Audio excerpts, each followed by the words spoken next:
तर आम्ही त्याचा हिसाब घेतल्याशिवाय राहणार नाही. कंबर कसा कोयते बिते घासून ठेवा. नमस्कार. मंत्री पंकजा मुंडे आणि सुदर्शन घुले याचा फोटो सध्या व्हायरल होतोय.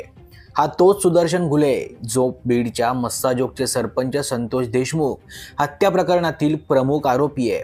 यंदा भगवानगडावर पार पडलेल्या दसरा मेळाव्यात पंकजा मुंडे, धनंजय मुंडे एकत्र आले होते. यावेळी मंचावर या हत्या प्रकरणातील मुख्य संशयित आरोपी वाल्मिक कराड देखील उपस्थित होता. या भाषणात पंकजा मुंडे यांनी कोयते धार करून तयार ठेवा असं जाहीरपणे विधानच केलं होतं. त्यावेळी त्यांचं हे विधान बरंच चर्चेतही आलं होतं. दरम्यान पंकजा मुंडे या पुन्हा चर्चेत आल्यात.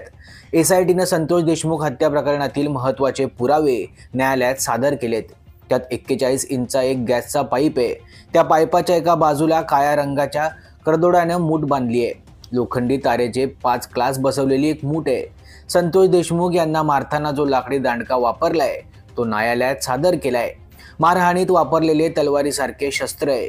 तसेच लोखंडी रॉड आणि कोयता SITनं न्यायालयात सादर केलाय. आता याच कोयत्यावरून पंकजा मुंडे गोत्यात येण्याची चिन्ह आहेत.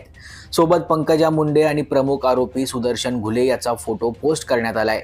कोयते घासून तयार ठेवा ताई, घासले कोयते असं कॅप्शनही देण्यात आलंय. या प्रकरणामुळे मंत्री पंकजा मुंडे आणि धनंजय मुंडे यांच्या अडचणी चांगल्याच वाढल्यात.